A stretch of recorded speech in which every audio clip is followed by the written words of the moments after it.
Hey, bonjour à tous, aujourd'hui on va parler de bateaux et de la Seconde Guerre mondiale. Vous vous rappelez quand les nazis nous cassaient les couilles? Trop chiant. Ouais, dans cette vidéo on va parler de World of Warships. Ce jeu existe depuis 10 ans et j'y ai jamais foutu les pieds. Mais on a proposé de me payer pour y jouer, alors moi j'ai dit oui. N'oubliez pas que je suis un homme sandwich. Cela dit, je vais vous faire part de mon expérience en toute transparence puisqu'on m'a assuré une totale liberté d'expression. Et ça démarre mal, parce que je suis vraiment pas fan de jeux de véhicules. Du coup, je le dis, moi les jeux de bateau, je déteste. Faut dire, ma dernière expérience c'était Skull and Bones. Vous savez, le jeu de pirate qui puait la merde et qui était vendu 80 €. Le quadruple A qui disait mon cul, oui, ici au moins c'est gratuit et en plus on me paye, donc let's go. Et puis bon, même si Skull and Bones m'a dégoûté du genre, je me rappelle qu'en 2013 Assassin's Creed Black Flag avait fait une masterclass en termes de bataille navale, alors j'ai un peu le cul entre deux chaises. Parce qu'en vrai, les bateaux, c'est cool. Enfin, c'est cool quand ça flotte, pas quand ça coule. Bon, on a plein de races différentes dans ce World of Warships, des elfes, des nains. Non, je rigole, on est sur un jeu réaliste, vous suivez pas? On a donc plein de races différentes, les Français, les Américains, les Italiens, qu'il ne faut surtout pas prendre. Ils ont déjà du mal à conduire un bateau de croisière, alors un bateau armé jusqu'aux dents, Vous aurez aussi l'URSS, et les putains de nazis, appelés sobrement les Allemands. Ouais. Est-ce que ça sous-entend que tous les Allemands n'étaient pas nazis pendant la Seconde Guerre mondiale? Appelons un chat un chat. Après, il y avait aussi des gens en Asie qui n'étaient pas très allemands. Je parle des Japonais. Vous avez compris le jeu de mots? Parce qu'ils vivent en Asie. Enfin bref, on se marre bien, Bon, donc on a plein de bateaux, plus de 750 précisément, issus de 13 nations différentes. Très bien, mais quid du jeu? Bon, déjà on démarre le jeu et on a une intro qui nous laisse entendre que la guerre, c'est mal et ça rend malheureux. Ouais, moi je suis bien content d'avoir des petits jeux de guerre quand même, Bref, ensuite je dois choisir ma nation, français, américain ou japonais. J'adore le Japon, c'est pourquoi je choisis la France, mon pays, ma nation, mon église, mes coutumes. Pardon, désolé. Ensuite le jeu me lance directement dans ma première guerre, waouh. Ça va vite. J'apprends donc à contrôler mon véhicule et à tirer sur mes ennemis, ok d'accord. Là on est au niveau du tuto de Skull and Bones, qui était très chiant. Mais si Skull and Bones a copié sur World of Warships, on peut leur pardonner ça, surtout qu'ils m'ont payé. Et ça c'est pas négligeable. Bon, après ce tuto qui dure 2 minutes, on peut acheter notre premier bateau.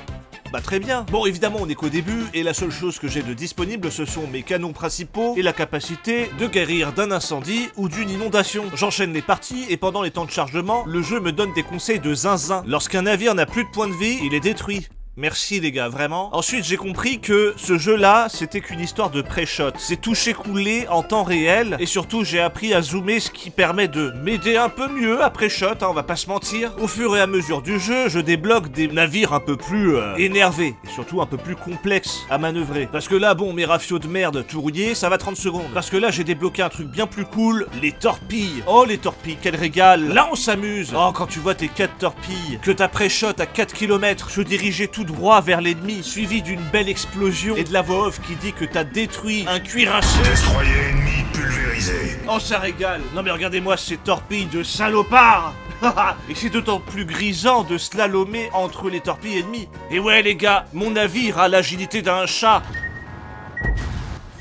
Parce que oui, là je joue un petit bateau rapide, mais le moindre caillou, la moindre algue, mon bateau se fait fumer. Alors vous pourrez jouer des trucs un peu plus costauds, comme le croiseur, c'est un peu le bateau intermédiaire, costaud mais pas trop, rapide mais pas trop, il fait de bons dégâts anti-aériens et fait très mal. Son intérêt est surtout dans sa polyvalence, et sur l'échelle d'un Sgeg, je dirais que c'est un bon 13 cm. Évidemment, il existe plus grand, plus gros, plus destructeur, mais plus lent, le cuirassé, un énorme navire qui encule tout, une véritable forteresse des mers, sur l'échelle d'un Sgeg, c'est un bon 30 cm. Si vous êtes à sa portée et que vous prenez une salve, il vous met le cul en chou-fleur. On a d'ailleurs un cuirassé qui s'appelle Courbet, inspiré de Julien Courbet, le présentateur qui résout les problèmes d'arnaque. C'est incroyable comme référence, non? Mais c'est pas tout, on a aussi le porte-avions, tout est dans le nom. Il porte des avions et vous contrôlez les avions. Ma première rencontre avec cette abomination m'a cassé les couilles. La partie commence à peine et je me retrouve la carlingue trouée, la moitié de ma vie restante. Je me disais, mais putain, c'est un jeu de bateau ou un jeu d'avion sérieux? Du coup, j'ai joué porte-avions et putain, c'est vraiment pas évident. Faut vraiment pré-shot au pixel près. J'ai loupé des tonnes de bombes à 2-3 mm de mes bateaux adverses.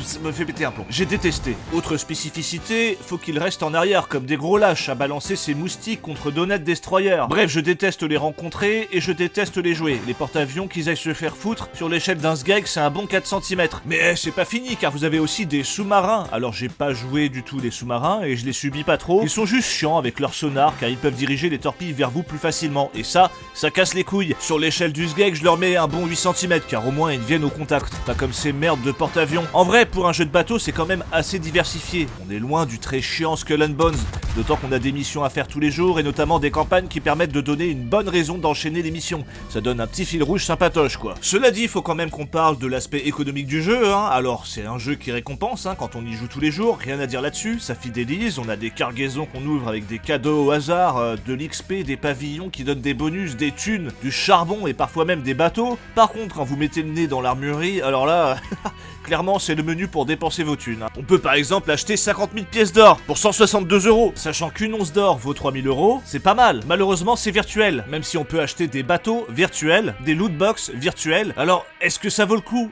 Évidemment non, mais ça n'a pas empêché 44 millions de joueurs de jouer à World of Warship. Peut-être parce qu'on peut au moins concéder qu'il y a des tonnes de récompenses tout le temps, y compris des jours de pass premium normalement payants. Malinx le lynx. Cela dit, à moins de jouer pendant des mois, vous aurez du mal à accéder à certains bateaux, notamment les tiers 9 et 10, et il faudra certainement mettre la main au portefeuille. Oui, le jeu est gratuit, mais si vous voulez la Rolls-Royce, accrochez-vous, ou payez, hein. Après on a l'habitude chez Wargaming, l'évolution des jeux a toujours été assez lente, comme dans World of Tanks par exemple. Mais bon, est-ce que j'ai envie de jouer tous les jours jusqu'à mes 60 balais pour avoir un joli bateau? La réponse est oui, évidemment. Je dis pas ça parce que je suis payé. À côté de ça, il y a des événements tout le temps, comme en ce moment pour l'anniversaire des 10 ans de World of Warship, en reprenant un mode qui date de 2015, avec que des bateaux qui flottent, pas de sous-marins ou de porte-avions de merde. Je déteste les porte-avions, je vous l'ai déjà dit ou pas? Sinon le jeu reprend des navires de l'époque reconstitués de manière identique, ce qui est parfait hein, pour les férus d'histoire ou les fans de la Seconde Guerre mondiale. Attendez, les fans de la Seconde Guerre mondiale, c'est chelou dit comme ça. Je suis pas sûr qu'il y ait beaucoup de gens qui soient fans d'événements pendant lesquels il y a eu des millions de morts, mais bref, du coup les gens qui s'intéressent à la Seconde Guerre mondiale seront contents de savoir qu'il y a des bateaux qui sont identiques à ceux qui se battaient dans l'océan à l'époque. Et d'ailleurs ça va tellement loin qu'ils ont même créé un atlas des musées navals en partenariat avec différents musées autour du monde, permettant aux joueurs de découvrir de vrais navires de guerre existants. Oh putain, j'allais oublier, il y a aussi les commandants à upgrade, comme s'il y avait pas assez de trucs. Enfin bref, pour être honnête, je pensais que je me serais saoulé du jeu assez rapidement et finalement, à la clôture de cette vidéo, j'en suis à